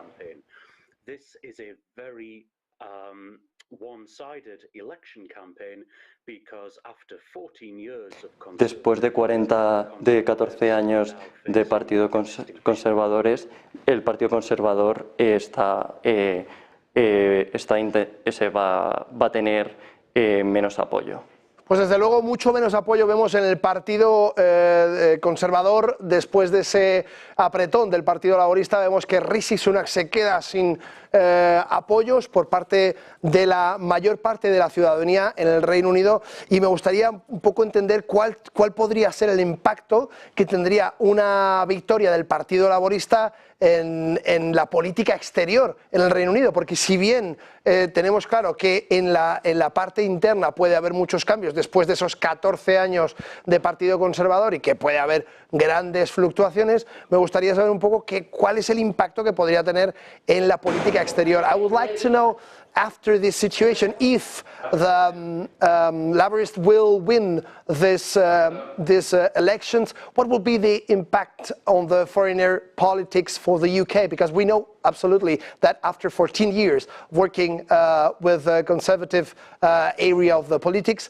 now there has to be a change internally. But what's the change that you focused in the near future for the exterior politics? Foreign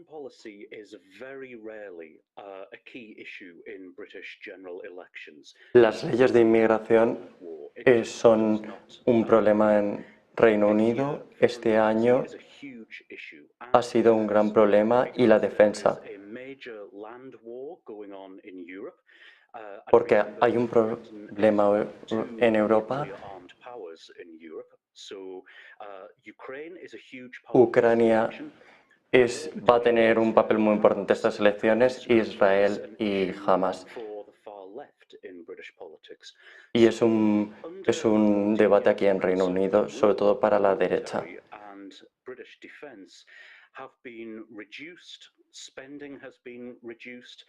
El gobierno de la derecha ha reducido el gasto en política de defensas.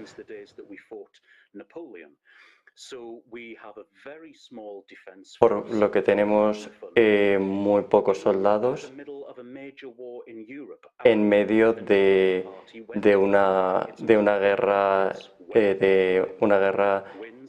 varias guerras a nivel internacional. Esto lo van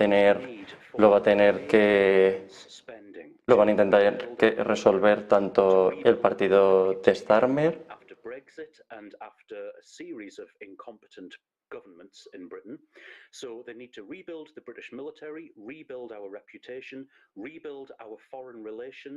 y van a tener también que intentar mejorar las relaciones con Europa, con el nuevo presidente de Estados Unidos, pero con muy poco dinero para gastar.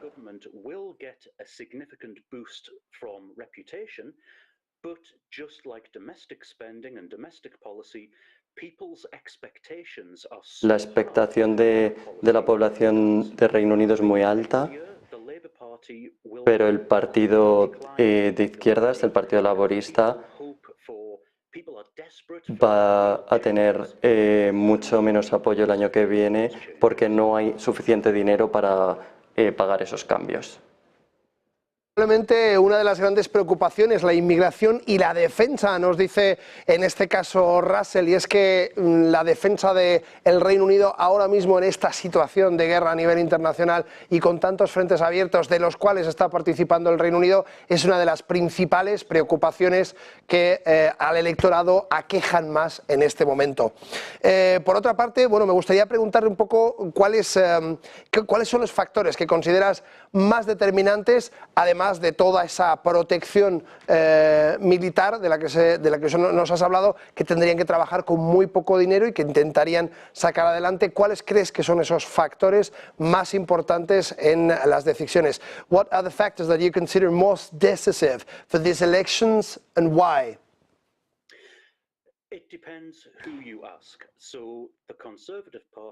Depende a quién le preguntas. Si a los votantes del Partido Conservador,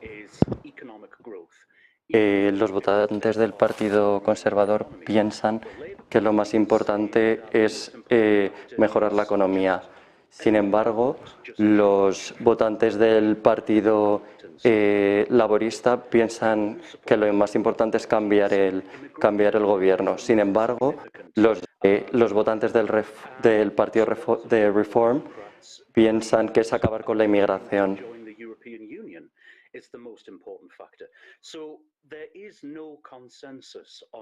No hay ningún consenso de cuál es lo más importante en estas elecciones, pero lo que está uniendo a todos los partidos, menos el conservador y el partido independentista escocés, es que es hora de un cambio, porque la mayor parte de la población de Reino Unido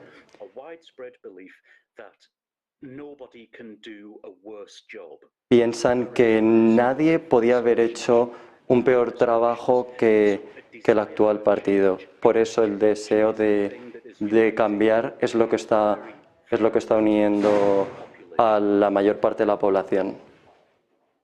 Pues ese único consenso por parte del Reino Unido en el cambio es desde luego un titular importantísimo, teniendo en cuenta que el cambio y que esa política del Partido Conservador después de 14 años no solamente hace aguas, no solamente ha dejado al Reino Unido fuera de Europa, sino que además ha dejado una situación económica muy compleja para la que no está aportando especialmente medidas dentro de su programa para mantenerse en el gobierno. So thank you so much for being here today, Russell Foster. It's been such a pleasure.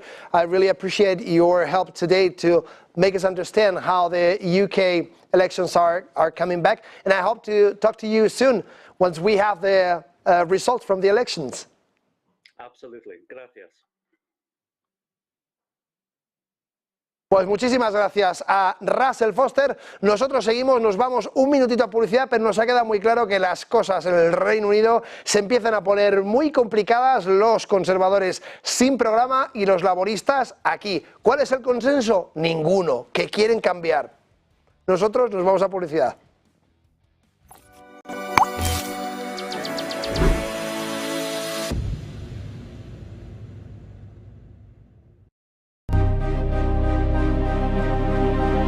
Han pasado ya varios años del rescate que casi acaba con la Unión Monetaria, ese gran pilar europeo del que Grecia fue el gran cabeza de turco que amenazó la estabilidad y esta vez sí con la vuelta de España a la peseta. Tercer rescate saldado, esto fue en 2018, hace ya 5 años y son más de una década en los que el país ha estado bajo la tutela de los acreedores, un periodo sin precedentes en Europa que ha costado al pueblo numerosos sacrificios y ha dejado al país exhausto. Vaivenes políticos y económicos, cambios de gobierno, caídas de personajes públicos de históricos partidos condenados a la casi desaparición y el cuasi colapso del estado del bienestar. Grecia fue el primer país de la eurozona en recibir ayuda por la crisis financiera y en algunos momentos durante estos años incluso se especuló con su salida del euro por el temor de los líderes europeos al contagio. Se dijo que si alguien se tenía que ir, que fueran ellos, pero que el resto queríamos seguir adelante con nuestro proyecto común. De hecho, Grecia precipitó. Within our mandate, the ECB is ready to do whatever it takes to preserve the euro.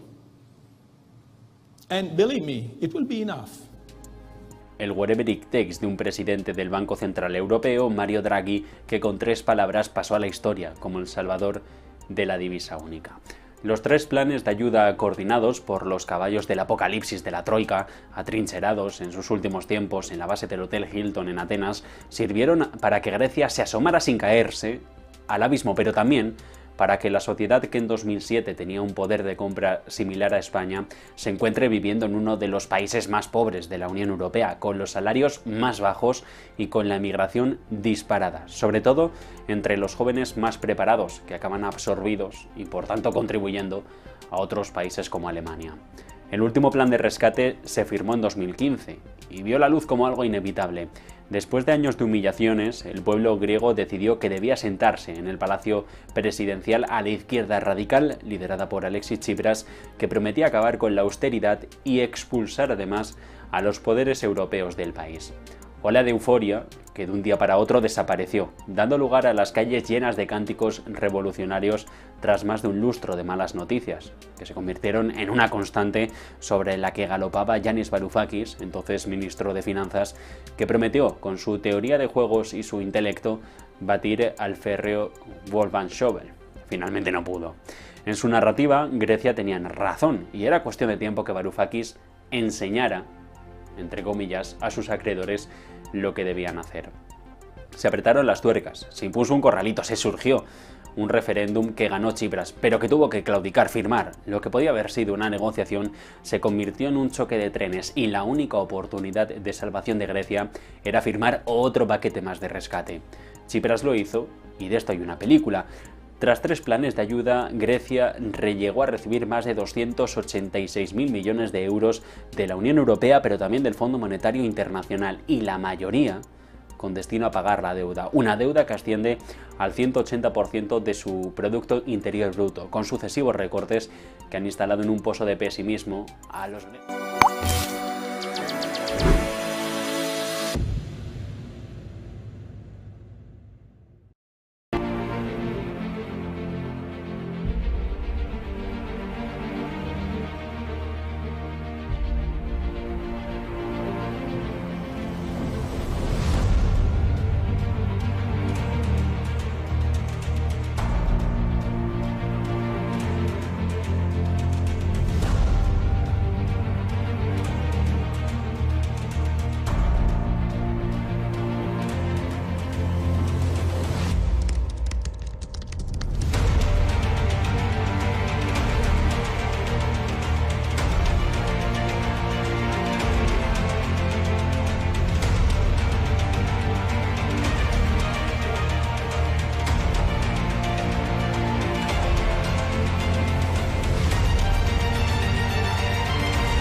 Pues estamos de vuelta y es que os digo que tenemos una actualidad geopolítica brutal, elecciones por el mundo entero, debates por el mundo entero y es que tenemos muchísimo de qué hablar y que entender sobre cuál es la actual situación en las distintas regiones del mundo que se están pegando para saber cuál de los partidos va a salir en sus siguientes elecciones y para ello tenemos a Guillermo Fernández Vázquez, profesor en Ciencias Políticas en la Universidad Carlos III de Madrid y a Armando Jiménez, profesor de Política de Estados Unidos en la Universidad Francisco de Vitoria. Bienvenidos ambos dos, ¿qué tal? ¿Cómo estáis? Encantado de saludarlos. Hola, buenas noches. Pues muy buenas noches, un placer para mí y vamos con la primera pregunta porque tenemos poquito tiempo y un montón de cosas que quiero que nos contéis. Como decía, ¿cómo creéis que las recientes elecciones en Francia influirán en el panorama político europeo a corto y medio plazo? Vamos a empezar, por ejemplo, por Guillermo. Bueno, yo claramente creo que las elecciones francesas van a ser muy importantes, sobre todo son importantes porque está muy en juego la gobernabilidad de uno de los países centrales de la Unión Europea y sobre todo la fortaleza de uno de los principales líderes del europeísmo o del federalismo europeo, que es Emmanuel Macron, ¿no? Y todo apunta a que en esas elecciones el partido de Emmanuel Macron va a tener un resultado malo, va a quedar en tercer lugar y bueno, todos son incógnitas sobre qué puede pasar después, porque es verdad que no exactamente, bueno, digamos el sistema electoral francés y la figura del primer ministro, bueno, quizás debería ser clarificada, pero bueno, desde luego lo que parece claro es que Emmanuel Macron va a salir muy debilitado de esta serie de esta doble vuelta, ¿no?, electoral. Bueno, indudablemente puede salir muy debilitado y hemos visto cómo últimamente ese comportamiento por parte de Emmanuel Macron que pretendía liderar los avances o quizá la parte más beligerante de la Unión Europea se está quedando un poco atrás y estas elecciones parlamentarias europeas le han dado un buen planchazo. Armando, ¿qué te parece de la situación actual en la que efectivamente, bueno, nos vamos este día 30 a la primera vuelta de legislativas, el día 7 a la segunda ronda y la cosa está bastante complicada para Macron? Importante reseñar que el partido de Marine Le Pen, que está muy próximo según las encuestas a llegar a esa mayoría absoluta, es contraria al europeísmo y que tiene dentro de su programa electoral el Frexit, algo que está empezando a relajar, pero que sigue dentro del programa. ¿Qué te parece, Armando? Pues efectivamente, yo creo que aquí hay dos factores muy importantes. Por un lado, es la crisis de gobernabilidad que puede generar tanto en Francia como en la Unión Europea. En Francia, porque tenemos tres fuerzas divididas, donde la fuerza gobernante, la fuerza del presidente, según todos los pronósticos de Harris, de Bloomberg, va a quedar como tercera fuerza, donde es muy posible, como tú lo comentaste, que Le Pen quede como primera fuerza. Es un presidente muy debilitado que ya ha comentado que descarta la posibilidad de dimitir, porque recordemos que el que gana en estas elecciones, después de esta llamada a la votación, puede elegir la figura del primer ministro, pero la presencia y el poder de Francia en la propia Unión Europea y su capacidad de negociación se encuentra muy debilitada frente a las fuerzas de la derecha o la extrema derecha que están sacudiendo a toda la Unión Europea. Entonces, es un tema muy relevante, no solamente para Francia, sino para el resto de la Unión Europea. Pues me gustaría que explicáramos un poquito, que hiciéramos un poquito, ambos dos sois profesores de universidad y voy a aprovecharme de vuestro conocimiento y de vuestra facilidad de palabra para preguntaros cuál es la diferencia entre unas elecciones legislativas y unas elecciones presidenciales en Francia, porque sé que hay muchísimos de los espectadores que no tienen muy claro lo que supone esto en Francia y creo que es muy importante reseñarlo. Guillermo, por ejemplo. Bueno, la primera diferencia es que en las elecciones legislativas se elige la composición de la Asamblea Nacional. En las elecciones presidenciales se elige al presidente de la República y, digamos, la diferencia entre presidente de la República y primer ministro el presidente de la República es quien tiene más poderes, ¿no? Digamos, el primer ministro es una figura subalterna a la del presidente de la República, de tal manera que incluso si, digamos, Emmanuel Macron, como parece, va a tener un mal resultado, incluso si tiene incluso si tiene una asamblea en contra, eso no significa que no pueda gobernar en absoluto, pero sí que lo tiene mucho más difícil. De hecho, un pequeño detalle que creo que es bastante revelador. El sistema francés está pensado para que el primer ministro y el presidente de la República sean del mismo partido. Y para que el primer ministro sea una especie de superministro, una especie de vicepresidente, que lo llamaríamos aquí, ¿no? Y por eso, cuando en Francia ha habido dos cohabitaciones, entre un, digamos, primer ministro socialdemócrata y un presidente conservador y al revés. Y como eso era muy disfuncional, se cambió la ley para que coincidieran las elecciones legislativas y las elecciones presidenciales en el mismo año, con un periodo solo de mes y medio de distancia, para que normalmente lo que los franceses eligen en las presidenciales lo revalidan un mes y medio después en las legislativas. Pero claro, ahora Macron, al convocar sorpresivamente las elecciones legislativas, luego ha vuelto a descabalgar y eso puede volver a dar lugar a una situación de cohabitación o una situación de gobierno muy difícil. Y no me quiero enrollar, pero luego habría que decir algo también sobre lo de la doble vuelta, pero a lo mejor Armando lo puede explicar o por no extenderme más. Está fenomenal, vamos a recoger ese testigo para Armando. Cuéntanos un poco, Armando. Bueno, yo creo que primero no hay que olvidar que el sistema francés es una república y es un sistema presidencialista, donde concentra muchísimo poder la figura del presidente. Y como comentó bien Guillermo, en estos equilibrios de poder se había cambiado precisamente la legislación para evitar que hubiera estos conflictos abiertos o directos entre aquella figura que representaba el mayor voto de la Asamblea Nacional y la figura del presidente. Con esta llamada sorpresiva de Macron se desestabilizó totalmente este proceso. Luego viene también esto de que ya comentaba, de la segunda vuelta, que obviamente por los antecedentes los candidatos no llegan a obtener la mayoría necesaria para acceder en primera instancia a esa posición. De hecho, se le llama que no es una elección de 577, sino 577 mini elecciones a todo el sistema por precisamente la complejidad que tengan que tener estos votos mínimos para acceder al poder.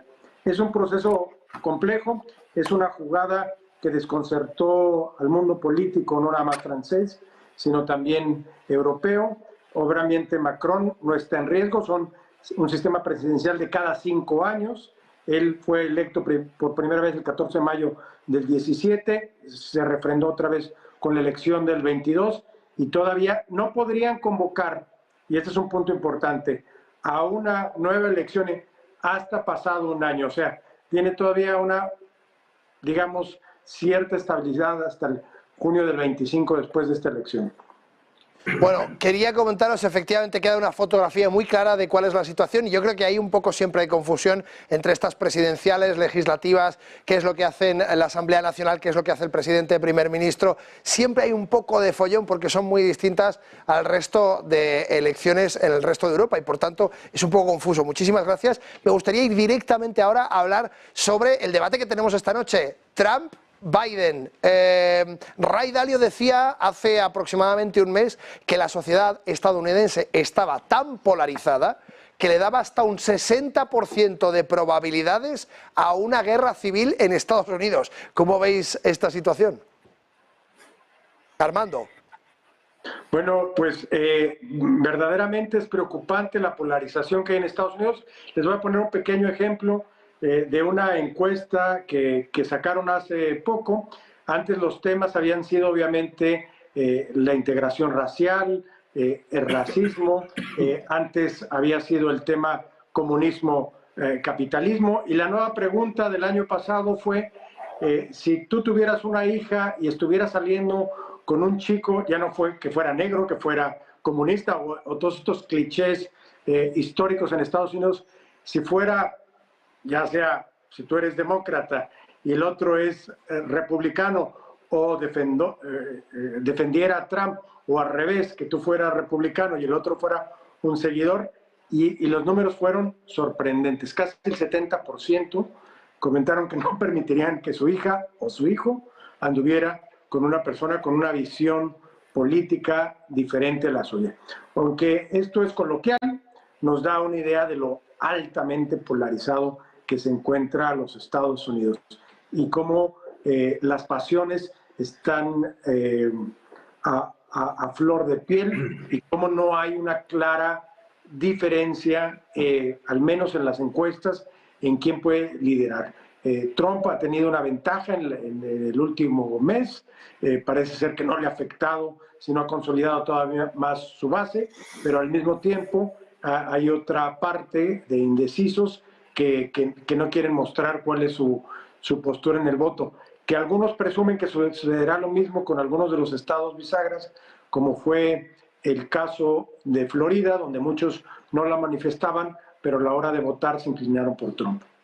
Guillermo, estamos viendo indudablemente esa polarización de la que estamos hablando, pero más allá de la polarización, lo que sí que vemos es que, a pesar de que Estados Unidos es uno de los países con campañas electorales más rimbombantes, con más dinero, con más ruido alrededor, estamos viendo que el populismo llega también a Estados Unidos hasta límites insospechados. Ahora mismo tenemos un debate cada vez más polarizado y cada vez más salvaje. Nos encontramos a Trump diciendo auténticas barbaridades, como que si sale elegido, al día siguiente protagonizará la mayor expulsión de inmigrantes ilegales de Estados Unidos. Esto no se puede hacer. Yo no puedo salir hoy y mañana a decir, ahora 1 millón de personas se van a su casa. Esto no solamente no se puede hacer, sino que es ilegal. Por tanto, esas promesas ilegales directamente tiradas así al electorado nos plantean un debate de hoy como poco calentito. Uno de los debates más importantes de la historia reciente de Estados Unidos, ¿no? Sí, desde luego. De hecho, ya fueron calentitos los debates de la anterior elección, ¿no? Es verdad también yo creo que es muy importante lo que decía Armando también y que comentabas de la polarización, ¿no? Y muy en particular hay un concepto que se usa mucho en politología, que es la polarización afectiva, que significa, o sea, digamos, la pregunta es ¿cuánto quieres a quien quieres y cuánto odias a quien odias, ¿no? Entonces, la cuestión es que en Estados Unidos, si tú eres demócrata, cada vez quieres, digamos, estás más identificado, más profundamente identificado con los demócratas y más odias a quien odias, o sea, a los republicanos y viceversa, ¿no? Y entonces hay muchos estudios que ya señalaban en el año 2020 que la polarización afectiva en Estados Unidos alcanzaba récords históricos y eso no ha hecho más que aumentar, ¿no? Entonces, claro, obviamente eso tiene luego una traducción en los debates y de hecho veremos, y luego en los postdebates, ¿no? Y en los memes que se hagan, digamos, en toda la comunicación post-debate que haya, digamos, de los, por así decir, ejércitos de uno y otro, pero prácticamente tú lo comentabas, ¿no? O sea, Estados Unidos está en una situación verdaderamente no solo difícil por este tipo de promesas imposibles, etcétera, etcétera, sino que verdaderamente da vértigo decirlo, pero ciertamente podría haber una guerra civil en los próximos años. De hecho, bueno, ya lo vimos, ¿no? En el 2020, en enero del 21, ¿no? Cuando le asaltó el Capitolio, aquello podía haber acabado realmente mal, ¿no? Sin duda, había acabado realmente mal y acabó en tribunales, que en principio no le eximen de poder seguir presentándose como presidente a Donald Trump. Y algo que es muy importante es que nos comentaba el otro día un especialista en geopolítica y nos decía, Josep Periberati, nos decía que se estaba preparando la posibilidad de poner como candidato republicano al presidente de los hoteles Hyatt, que dependiendo un poco de cómo saliera este debate, había muchas fuerzas que estaban moviendo y pronunciando el nombre de este propietario de los hoteles Hyatt, del presidente de los hoteles Hyatt. ¿Sabéis algo de esto? ¿Habéis escuchado algún chascarrillo interno, vosotros que conocéis tanto de política en Estados Unidos? Armando. Bueno, yo creo que es un poco especulación, y más en el caso de Trump, que está muy asentado en su posición. tiene el respaldo del área más conflictiva del Partido Republicano, que es el Tea Party, que son los más radicales, que han sido rebeldes con él, pero al final del día se han venido alineando. Eso es algo que ningún otro candidato en estos momentos podría sumar, a menos que fuera un candidato del Tea Party, pero entonces el resto de los republicanos conservadores inmediatamente se distanciarían. O sea, crearía un cisma interno en el Partido Republicano que no se ha visto. Entonces, lo mismo, y las mismas especulaciones están también del lado de Biden, si va a proponer a alguien más. Acordémonos que en los próximos meses van a ser las convenciones, y en las convenciones sí han pasado sorpresas en la historia, en el pasado. El más famoso de ellos, bueno, para qué poner historia, pero ha habido grandes cambios y puede haber algo de sorpresas, pero lo más probable es que estos sean los dos candidatos definitivos, están muy asentados, tienen una base muy concreta, no hay ninguna figura que pueda hacerles mella realmente dentro de sus propios partidos. Va a haber un desgaste muy importante porque hay tres temas fundamentales. Pocas veces ha habido tanto problema para tomar decisión, solamente a lo mejor en la época de Nixon y de Kennedy, que había todo el tema de racismo, del tema de las libertades civiles, el tema de Vietnam, que ya era también un tema complejo, pero ahorita es el tema de migración como la primera política interna importante y dos temas de política exterior muy importantes. La amenaza rusa, porque ven unos más vinculados que otros a cada uno de los candidatos, y por otro lado también un tema muy sensible para Estados Unidos, que es el tema antisemítico o el tema de los judíos, que es para la región noreste de Estados Unidos un tema bastante sensible. Pero también ya hay tanta migración también de Medio Oriente, que está siendo por primera vez compensado esas dos visiones que están en confrontamiento abierto, como lo hemos visto en las universidades norteamericanas en los últimos meses. Efectivamente, he dicho republicanos y quería decir demócratas, perdóname Armando, cuando me refería a esta posible sustitución que era justamente de los demócratas de Biden, no de Trump. Quiero que me deis, nos queda muy poquito tiempo, quiero que me deis una quiniela sobre el debate de esta noche. Dos puntitos que creéis que pueden suceder o que entendéis que en este momento se puede llevar el gato al agua en algo concreto, uno u otro candidato, y cerramos con esto la entrevista. Guillermo. Bueno, yo creo que en todo lo que tiene que ver con Rusia, con digamos, el mayor o menor amistad o simpatía con Rusia, creo que Biden tiene las de ganar. Y al contrario, ¿no? Sobre la cuestión de Israel y Palestina, ¿no? Que yo creo que divide muchísimo al electorado demócrata, de hecho, ¿no? Y me queda la duda en la cuestión económica, es decir, creo que ahí cada uno tiene sus argumentos y ahí, bueno, ahí digamos lo veo más disputado, pero diría estos dos. No. Yo mi impresión es que van a tratar de diferenciarse porque ambos son temas muy complejos. El de Rusia, Trump no se puede ver demasiado cercano a Rusia, ni puede abogar que tiene una buena relación, ni tampoco presumir que lo va a resolver en 5 minutos, porque eso podría hablar de cierta complicidad y eso generaría un conflicto grave. En el tema de migración, vamos a ver un Biden más agresivo de lo normal, con políticas y con posiciones más fuertes, raros para el Partido Demócrata, que es por lo regular uno de sus puntos de defensa importantes, y lo que yo creo que va a hacer Biden es defender los derechos civiles, el derecho al aborto y los temas de sostenibilidad, haciendo un ataque muy preciso. Por otro lado, Trump lo va a tratar de atacar a lo mejor por su edad, por su salud, y bueno, por estos incidentes que ha tenido recientemente. Entonces, promete ser al menos un debate interesante donde van a ir todo contra todo los dos candidatos americanos. Va a ser un verdadero show a la americana, ¿no? Pues si el debate va a ser un show a la americana, no os digo nada de lo que va a ser Negocios Televisión, porque tenemos un pedazo de especial a partir de la 1:30 de la madrugada, hora CET, Madrid, Berlín, París, absolutamente alucinante. Os invito a que lo veáis porque van a venir un montón de expertos. Vamos a seguir desde Negocios Televisión con prácticamente todo el personal de Negocios Televisión. Hoy no duerme, nos quedamos aquí pendientes de lo que va a pasar porque la actualidad, como sabéis, manda. Así que os invito a todos a que os quedáis. Nosotros nos quedamos sin tiempo, 15 minutos me quedan nada más para el consultorio, así es que os agradezco muchísimo a los dos, Armando y Guillermo, que hayáis tenido a bien uniros hoy con nosotros y poder conversar este ratito. Gracias. Encantado, gracias a ustedes por la oportunidad. Un placer. Nosotros, como decía, nos vamos directamente a ese consultorio.